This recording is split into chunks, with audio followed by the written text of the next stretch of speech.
Menurut saya di sini teman-teman, si paus ini mungkin ya ada kaitannya dengan si BlackRock ya. Ini bahwa yang akumulasi ini mungkin salah satu orang yang disuruh oleh BlackRock dalam hal ini. Yo guys, welcome back everyone to Black Cuan. Terima kasih telah mengupdate berita kripto dari channel ini. Teman-teman, di kali ini kita akan berbicara mengenai ada seorang paus atau satu paus ini ya.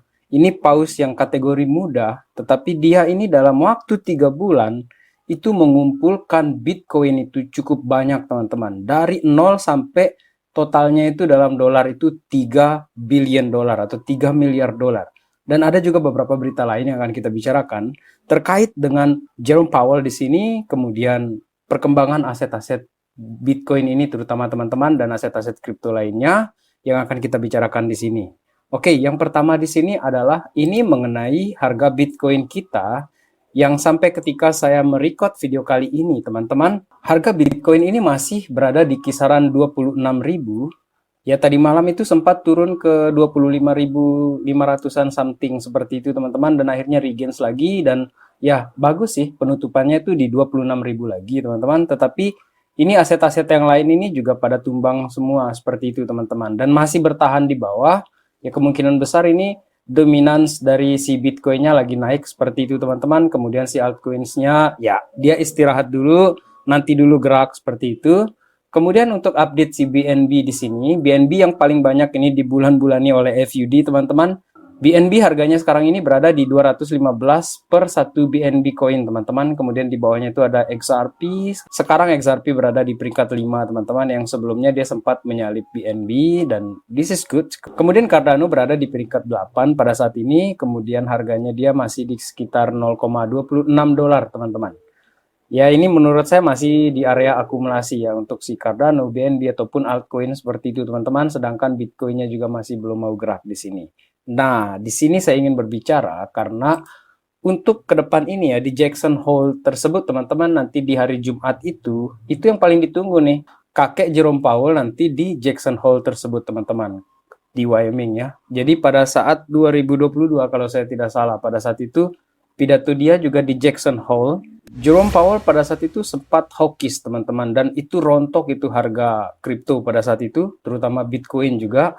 Dan yang menjadi pertanyaannya adalah kali ini, apakah nanti itu dia akan menyebabkan less gloom atau doom dari J. Powell nanti di Jackson Hole tersebut, teman-teman. Apakah ini akan mengakibatkan pasar ini kembali suram lagi? Oleh karena itu, orang-orang ini pada sedang menunggu sebenarnya sekarang ini, baik retail ataupun investor. Kemudian keputusannya nanti itu adalah apakah ini The Fed itu akan menaikkan suku bunga atau dia berhenti pause menghentikan penaikan suku bunga dan malah menurunkan suku bunga. Itu yang ditunggu oleh para retail dalam hal ini, teman-teman.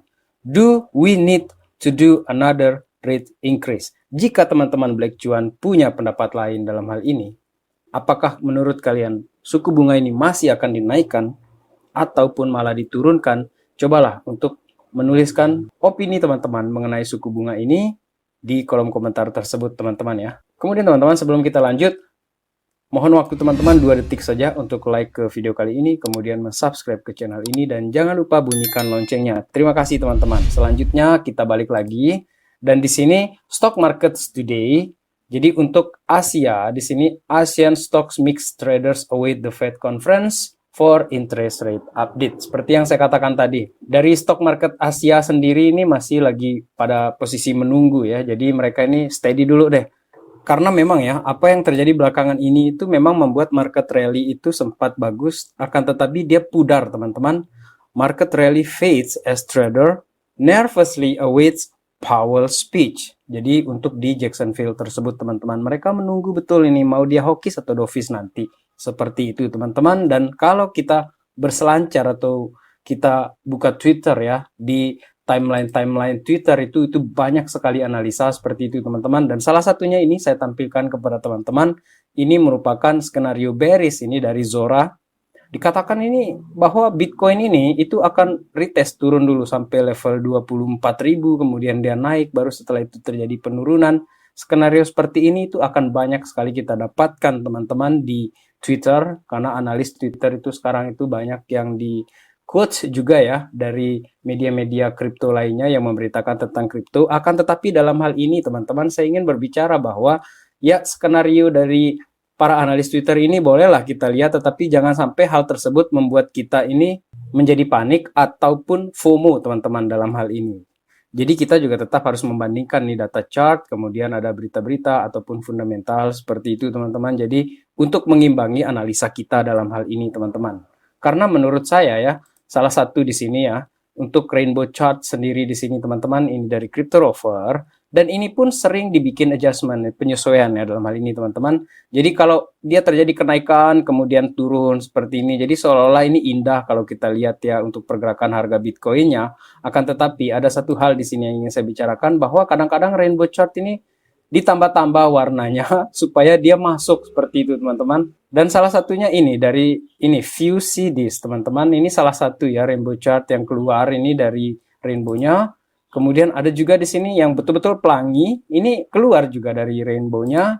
Kemudian yang mirip juga dengan stock flow-nya si Plan B teman-teman, itu juga sudah keluar melenceng jauh seperti itu teman-teman. Jadi menurut saya dalam hal ini teman-teman, ya analisa teknikal itu juga menjadi patokan juga sih di dalam kita menentukan pembelian ataupun men-DCA ya untuk aset-aset kripto seperti itu teman-teman. Akan tetapi kita juga harus imbang juga dengan berita-berita yang ada, karena kadang-kadang sentimen-sentimen dari FUD itu juga menggerakkan market dalam hal ini teman-teman, dan itu membuat kita waspada seperti itu dan memfilter berita tersebut supaya kita tidak jatuhnya kena jebak seperti itu. Jadi kita kena dipucuk, muncak, sangkuters jadinya seperti itu teman-teman.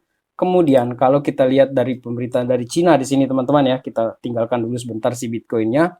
Ini ada Chinese government official sentenced to life in prison for operating illegal Bitcoin mining enterprise. Jadi ada pejabat di Cina atau orang dari Partai Komunis Cina itu dikenakan penjara seumur hidup gara-gara dia terlibat dengan operasi illegal Bitcoin mining enterprise, atau dia melegalkan atau dengan sepengetahuannya dia membiarkan para miners itu melakukan aktivitas penambangan di Cina, teman-teman. Seperti yang kita tahu bahwa di Cina itu kan luar biasa ketat ya, teman-teman, terkait dengan Bitcoin di tahun 2020, 2021, bahkan dari 2012 itu kalau saya tidak salah, mereka itu sudah ban Bitcoin, teman-teman. Jauh sekali dari sebelum 2018 itu mereka sudah ban Bitcoin 2012, teman-teman, dan konsisten mereka melakukan hal tersebut, dan barulah di tahun 2023 ini kita melihat dia ini agak melunak teman-teman.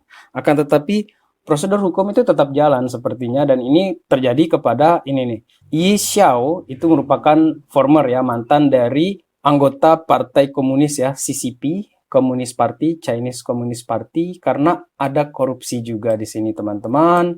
Corruption charge, kemudian dia juga ikut memfasilitasi crypto mining operation di Cina. Jadi murni bukan hanya karena menambang Bitcoin saja teman-teman. Jadi beratnya di sini juga karena ada kasus korupsinya seperti itu. Dan oleh karena itu dia ini dicabut hak politiknya serta aset-asetnya itu disita teman-teman. Pertanyaan saya mungkin agak-agak nyerempet sedikit ya. Kalau di Indonesia ini kayak gimana ya kalau misalnya ada koruptor seperti itu? Itu bakalan diperlakukan seperti ini tidak ya? Kalau di Indonesia, coba teman-teman kasih pendapat teman-teman di kolom komentar, saya ingin tahu seperti apa perlakuan koruptor kalau di Indonesia. Oke, sekarang kita menuju ke Bitcoin lagi di sini teman-teman. Saya ingin berbicara mengenai halving Bitcoin yang kita akan hadapi 2024 ini. Setidaknya untuk sekarang ini, kalau kita lihat ya, dengan pola yang sama yang sudah terjadi semenjak 2012, 2016, 2020, kemudian di bull run 2021 teman-teman, itu pasca halving itu harga Bitcoin itu malah diam, kadang-kadang dia turun teman-teman. Jadi kita tidak bisa ekspektasikan halving itu harga Bitcoinnya naik, enggak kayak gitu kan. Jadi dia malah turun sebenarnya, karena di situ ada proses perubahan yang didapatkan oleh para miners, yang biasanya dia dapat 1 Bitcoin misalnya, kemudian dipotong setengah, ya dia kan harus menyesuaikan nih biaya operasionalnya, gaji karyawannya, sehingga terjadi selling yang cukup besar pada saat halving tersebut yang menyebabkan harga Bitcoinnya kemungkinan besar turun juga pada saat itu. Dan barulah sekian bulan setelah itu terjadi, kita bisa lihat rally-nya itu terus terjadi teman-teman. Jadi dia naik turun naik turun naik turun gitu kan, seperti itu. Dia naik, koreksi sedikit, naik lagi, lebih tinggi lagi. Jadi dia bentuk higher high seperti itu. Dan sampai 2021 itu kita lihat terjadi higher high terus dia terjadi bull run seperti itu teman-teman, sampai muncak di 69.000 kala itu, sebelum akhirnya dia turun lagi seperti sekarang ini. Kita masuk ke fase bear market, dan di sini teman-teman, ini kita sudah keluar dari zona downtrend ini teman-teman untuk harga si Bitcoinnya yang kita sempat hadapi itu di 14-15an ribu dolar di bulan November. Itu keluar kita dari zona downtrend itu di awal tahun ini, sampai bulan Mei itu bagus sekali harganya untuk Bitcoin ini. Sampai menjelang Juli itu barulah kita terjadi hal-hal seperti ini, atau 50-an hari belakangan inilah kita sideways terus, dan akhirnya boom, kita jatuh sampai 25, 24, dan akhirnya harga si Bitcoin itu diam di 26.000 dolar teman-teman. Dan untuk para diamond hands yang sudah hold Bitcoin sekian lama, saya yakin ya untuk grafik-grafik seperti ini mereka sudah sangat menguasainya ataupun menahan emosinya serta visi mereka untuk long term teman-teman. Kemudian seperti yang saya katakan di awal tadi bahwa ada pause di sini yang dari 0 dolar teman-teman itu sampai menjadi 3 billion. 3 billion US dollar itu hanya dalam waktu 3 bulan. Tetapi apakah ini bagus untuk si dia? Oke, menurut saya di sini teman-teman, si pause ini mungkin ya ada kaitannya dengan si BlackRock ya, bisa jadi kan seperti itu teman-teman. Jadi ini asumsi saya dalam hal ini teman-teman, karena apa yang dilakukan oleh si paus muda ini adalah dia mengawali karir pembeliannya itu di Mei 2023 ini, itu dengan kisaran 0,199 BTC teman-teman, atau balance-nya itu 5.420 dolar pada saat itu teman-teman. Kemudian tiba-tiba teman-teman dalam beberapa minggu dia menjadi 57.300 Bitcoin seharga 1,59 billion pada saat itu teman-teman. Dan ini dari Bitinfo Chart teman-teman. Ini menampilkan aktivitasnya si paus ini ya. Dari 14 Mei itu dia mulai mengakumulasi ini untuk Bitcoin. Itu sampai akhirnya dia punya ini teman-teman sekitar 118.300 Bitcoin.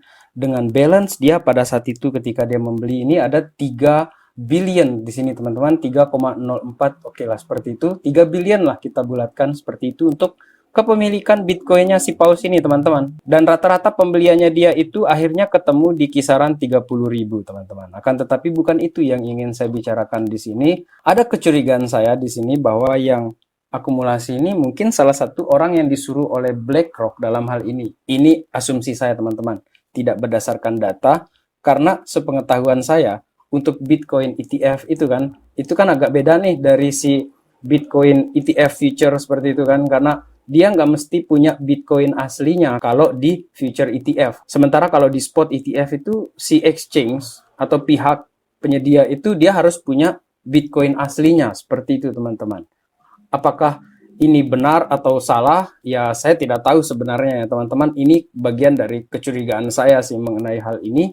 Tetapi kalau teman-teman punya pendapat yang berbeda dalam hal ini, ya silakan juga untuk menginformasikan kepada Black Cuan dalam hal ini. Dan sangat saya apresiasi informasi dari teman-teman Black Cuan. Kemudian teman-teman, untuk menutup video kali ini, saya ingin berbicara mengenai first spot Bitcoin ETF in Europe. Jadi di sana itu ternyata sudah listing dia di Euronext Amsterdam, teman-teman. Jadi ini merupakan yang pertama di Eropa, teman-teman. Dan dia ini mendahului Amerika, teman-teman. Ini jago juga mereka ini ya. Dan disinilah menurut saya ketertinggalannya si Amerika. Gara-gara mereka ini terus saja dia menunda untuk Bitcoin Spot ETF di Amerika. Akan tetapi kita tunggu siapa yang akan duluan di-approve dalam hal ini. Apakah si ARK Invest atau malah BlackRock yang akan didulukan dalam hal ini teman-teman untuk Bitcoin Spot ETF tersebut. Dan saya berharap ya dengan terjadinya persetujuan mengenai Bitcoin Spot ETF tersebut akan menjadi semacam katalis untuk bullishnya Bitcoin ke depan teman-teman. Oke?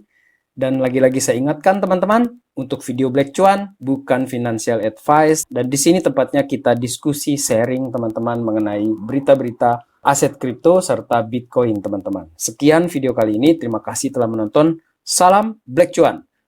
Peace my friend.